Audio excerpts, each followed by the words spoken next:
What are the sources, the causes of democratic rage? And we see the manifestations everywhere. We have Hakeem Jeffries holding a bat as if he's going to club somebody. And then he spoke for no reason for 8 hours in the House. That didn't compare with Cory Booker. He did a pseudo filibuster for 25 hours.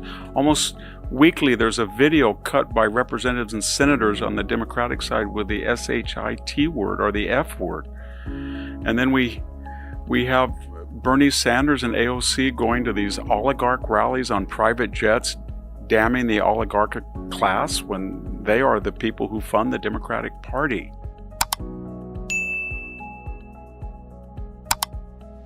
These are the mobs. These are the people who firebomb Tesla dealerships. These are the people who tried to run off the road Tesla drivers. These are the people who in Los Angeles waved Mexican flags and spit and burned American flags. They destroyed patrol cars. They looted stores. They tried to swarm ICE facilities. 2 groups of them, one a single shooter and another 10 arrested suspects, tried to kill ICE officers. These are the people that the Democratic Party either cannot or will not censor. Welcome back to Expert Playback. Tap subscribe for weekly deep dives. Baseball bats in Congress, F-bombs from senators, mobs torching Tesla dealerships. If you're wondering why the left has completely lost its mind, Victor Davis Hanson has the answer. This isn't random hysteria or political theater.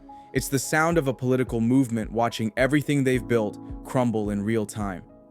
Tonight, we trace the rage back to 3 brutal realities: no power, no insider help, and no way to stop Trump's MAGA mandate. I could go on with these examples, but what is going on?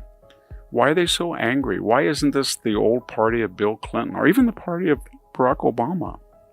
1, they have no institutional power. They do not have the House. They do not have the Senate. They do not have the White House. They do not have the Supreme Court.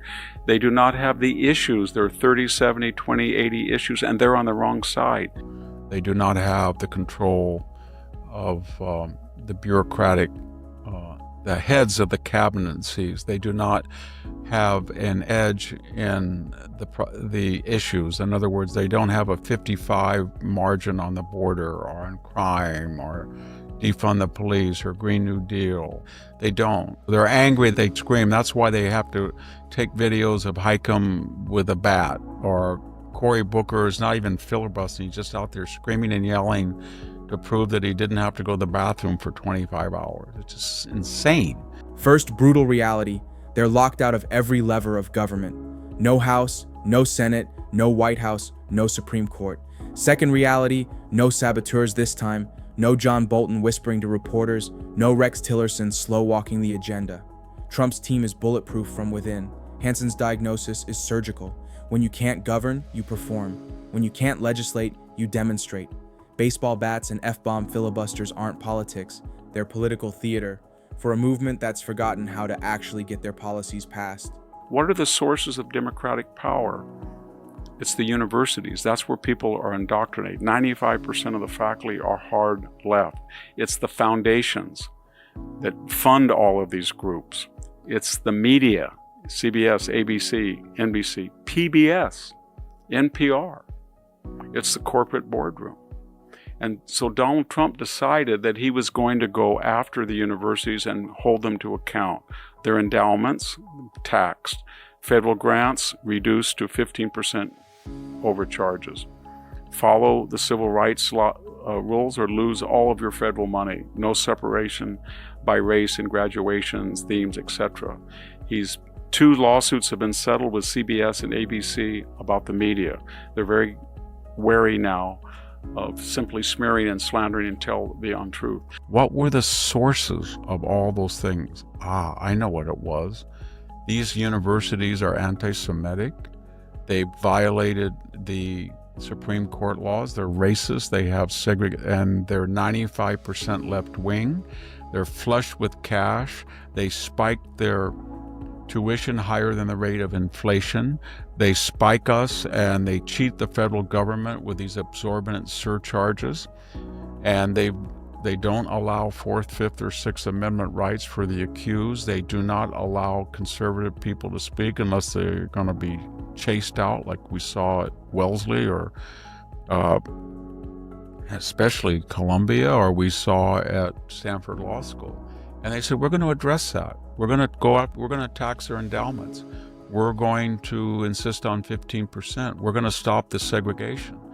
And that will stop a lot of this. And then they said, look at USAID. That's either a safe haven for mediocre leftists to retire to, or it's a shakedown with NGOs and Stacey Abrams type stuff, and we're going to go after that.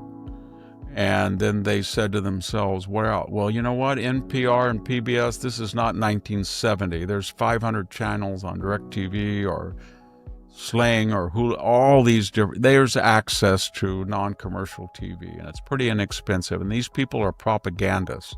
Most people find out when they survey the content, the news content, it's 95% left. We're just not going to fund it anymore. So they look, and I could go on, but they went to the sources, and the left says, oh my God, we don't have political power, but you can't tell us that we can't have federal money for our left-wing colleges, or our left-wing USAID, or our left-wing blue-chip law firms. You can't take security clearances away from our left-wing retired intelligence officers so they can lie on the eve of an election. How dare you do that? So they address the sources. Trump isn't just trimming branches this time. He's going after the roots. What to do with universities that indoctrinate against American values? Hit their endowments with a 15% tax. How about a media that will spread false misinformation? Sue them all and show no mercy. Lastly, there are the foundations that fund the chaos here and abroad. Cut the federal pipeline and claw back all the money they thought they had. Victor calls this the ultimate power play. Don't just win elections. Dismantle the infrastructure that creates your opposition. When you attack someone's wallet, their ideology screams. And that scream is exactly what we're hearing now. They said we were going to have a recession. What happened? Jobs are up, inflation's low, tariff income is increased, the economy, GDP is growing. It didn't happen. They said that if Donald Trump bombed the installations in Iran, we would have a theater-wide war. 25 minutes and a ceasefire the next day. I could go on, but Donald Trump is having an amazing success. He's stopped all illegal immigration at the border. There's zero. We were told you could not get 50,000 missing recruits back into the military. He did that. They're already back. There was the greatest defection of people of color to a white-orange man from Manhattan. Then you've got to ask yourself why. And the answer is they were so fixated on race that people, quote unquote, of color were screaming to them, crying out, I'm worried about the price of gas. I want to be able to buy a house like everybody else. I wanted to be able to turn on the air conditioning in the summer. I want to walk down the street without being mugged. I don't care about who gets that solution. I don't care about race. I just want to have the same life as other people.